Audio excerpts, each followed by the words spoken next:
Kabinet Muhyiddin lembab macam siput babi.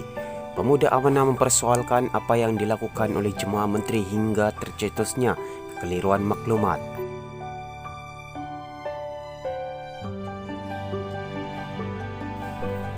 Pemuda Amanah mempersoalkan apakah yang dilakukan oleh Perdana Menteri Muhyiddin Yassin serta jemaah menteri ketika ini sehingga tercetusnya kekeliruan maklumat berhubung Perintah Sekatan Pergerakan berhubung isu pandemik COVID-19.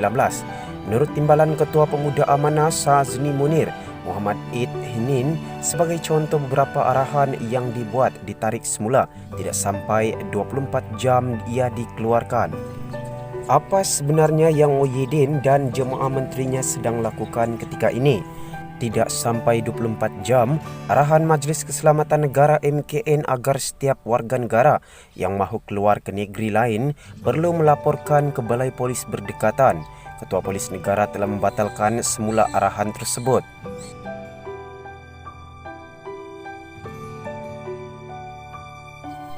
Dalam kes yang lain tidak pun sampai 24 jam, arahan dikeluarkan universiti-universiti awam supaya setiap kampus dikosongkan. Kementerian Pengajian Tinggi tampil dengan kenyataan kontradik yang membenarkan pula mahasiswa-mahasiswa untuk tinggal di dalam kampus. Walaupun Ketua Setiausaha Negara telah memberikan jawapan berhubung tiadanya jemputan kepada Menteri Besar dan Ketua Menteri Negeri-Negeri yang ditakbir Pakatan Harapan dalam mesyuarat khas bersama Perdana Menteri semalam, kita masih tidak mengetahui apakah telah ada penyelarasan menyeluruh di setiap kementerian khususnya peranan semua jemaah menteri dalam menangani wabak ini, katanya dalam kenyataan hari ini. Sazni berkata ketika negara dilanda krisis kerajaan ketika ini seolah-olah hilang punca dan menteri serta timbalannya pula bertindak sangat perlahan. Menteri-menteri serta timbalan-timbalan menteri pula kelihatannya bergerak dan bertindak teramat perlahan, seolah-olah pergerakan siput babi atau mungkin lebih perlahan daripada itu, katanya.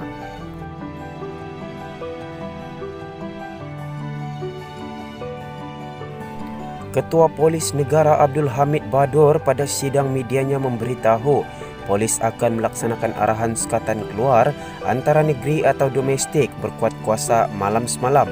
Bagaimanapun, tidak sampai beberapa jam kemudian, Abdul Hamid menangguhkan arahan tersebut susulan tindakan orang ramai yang berpusu-pusu ke Balai Polis bagi mengisi borang pelepasan. Dalam perkembangan yang berasingan, Anwar ingatkan Perdana Menteri, penjajah bukan menteri dengan gaji besar, tegasnya. Menurut Anwar, jika tidak ditentukan bantuan segera, golongan kais pagi makan pagi itu akan melahap kelaparan.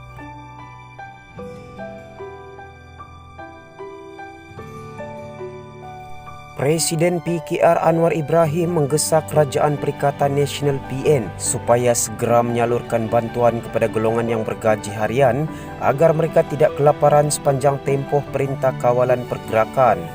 Kita jangan lupa ramai penjajah peniaga kecil, nelayan, pekebun kecil yang kerja kais pagi makan pagi.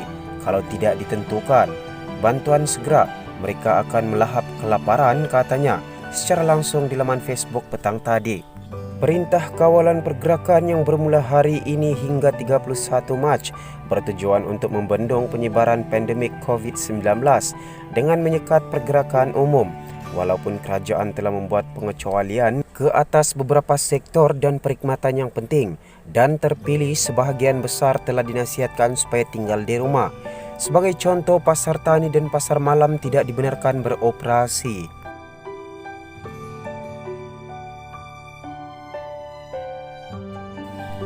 Mengulas lanjut, Anwar berkata, beliau menyokong tindakan supaya penjajah kecil menghentikan sementara perniagaan mereka. Tetapi mereka bukan menteri dengan gaji besar. Mereka hidup dalam keadaan sangat sederhana. Tak ada simpanan lebih 1 atau 2 hari. Ini juga perlu tindakan. Belum ada kenyataan sedemikian. Belum ada suara tegas Kementerian Kewangan, katanya. Anwar juga pada masa yang sama melahirkan kebimbangan mengenai kemungkinan potensi gelombang ketiga wabak COVID-19. Katanya kerajaan perlu bertindak bagi memastikan bahawa perkhidmatan kesihatan tidak akan terjejas sekiranya ini berlaku. Dalam berita berkaitan, tolonglah saya merayu, duduklah diam-diam di rumah, kata Perdana Menteri. Perkara itu penting untuk memutuskan rantaian jangkitan sekaligus mengurangkan jangkitan wabak COVID-19, kata Muhyiddin Yassin.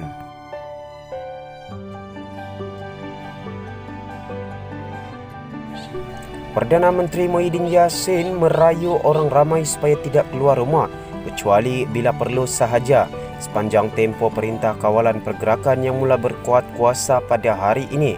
Katanya perkara itu penting untuk memutuskan rantaian jangkitan sekaligus mengurangkan jangkitan wabak COVID-19. Saya ingin merayu kepada saudara-saudari, tolonglah stay put where you are. Yang ada di Kuala Lumpur, duduklah di Kuala Lumpur. Yang ada di Johor Bahru, duduklah di Johor Bahru. Kalau di Pulau Pinang, duduklah di Pulau Pinang. Kalau anda merancang untuk pulang ke kampung, batalkanlah dahulu niat itu. Pergilah balik ke kampung waktu yang lain. Saya minta tolong untuk tempoh 2 minggu ini dulu, katanya dalam ucapan khas yang disiarkan secara langsung di kaca TV sebentar tadi. Saya sebutkan perkara ini kerana semalam ramai yang balik ke kampung. Saya lihat labu raya sesak dengan kenderaan menuju ke arah utara, selatan dan timur. Stesen bas juga sesak dengan orang ramai yang ingin pulang ke kampung. Saya ingin merayu kepada saudara-saudari, tolonglah stay put where you are, katanya. Perintah itu antara lain mewajibkan penutupan kebanyakan permis perniagaan, sekolah dan institut pengajian tinggi, serta permis kerajaan dan swasta melainkan perkhidmatan penting.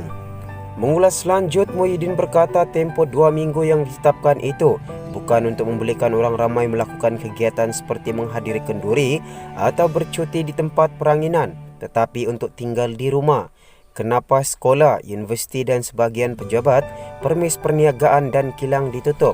Tujuannya ialah supaya saudara-saudari tidak perlu bergerak ke sana sini, tidak perlu bersesak-sesak dalam LRT, MRT atau bas untuk ke tempat kerja, tidak perlu bersesak di kantin atau kedai makan di waktu rehat tengah hari. Anak-anak tidak perlu pergi ke sekolah, tidak perlu mengikuti aktiviti sukan dan lain-lain yang boleh mendedahkan mereka kepada jangkitan virus COVID-19. Selama tempoh 2 minggu ini, saudara-saudari dan anak-anak hanya perlu berada di rumah, katanya. Tangguh dulu majlis kahwin. Muhyiddin malah menyarankan orang ramai agar menggunakan tempoh itu untuk meluangkan masa dengan keluarga. Beliau juga meminta rakyat menangguhkan kenduri kahwin dan majlis akad nikah sehingga keadaan berunsur pulih. Jangan malu, jangan segan, beritahulah tetamu yang telah dijemput bahawa kenduri kahwin yang dirancang terpaksa dibatalkan kerana COVID-19. Saya percaya mereka akan berterima kasih kepada tuan-tuan kerana prihatin tentang kesihatan para tetamu, katanya lagi. Sambil menambah, beliau sebagai Perdana Menteri tidak boleh menangani krisis ini secara bersendirian. Saya memerlukan sokongan para doktor, jururawat, polis, semua penjawat awam, kerja swasta, pelajar universiti dan saudara-saudari sekalian untuk membendung wabak COVID-19 daripada menular di negara kita. InsyaAllah berkat sokongan, kebersamaan dan kesabaran kita semua, saya berdoa mudah-mudahan kita akan berjaya mengatasi krisis ini, katanya lagi. Hari ini Kementerian Kesihatan mengumumkan 117 kes baru COVID-19 menjadikannya hari keempat berturut-turut di mana kes dilaporkan melangkaui angka 100. Daripada 117 kes itu, Menteri Kesihatan Dr. Adam Baba berkata 80 daripadanya mempunyai kaitan dengan kluster Perhimpunan Tabligh di Masjid Seri Petaling. Semalam, Malaysia juga mencatatkan 2 kematian pertama akibat COVID-19 melibatkan seorang paderi berusia 60 tahun di Kuching, Sarawak dan seorang lelaki berusia 34 yang turut menyertai perhimpunan tabligh tersebut. Semua sumber berita dipetik dari Malaysia Kini Online. Terima kasih kerana anda menonton video ini sehingga ke penghujungnya. Untuk meneruskan bentuk sokongan anda, jangan lupa untuk mengongsikan video ini ke akaun media sosial anda seperti Facebook dan juga akaun WhatsApp. Sudilah kiranya untuk anda mengajak rakan-rakan dan teman anda untuk mensubscribe channel ini bagi mencapai sasaran sebanyak 50,000 jumlah subscriber menjelang akhir tahun ini. Terima kasih.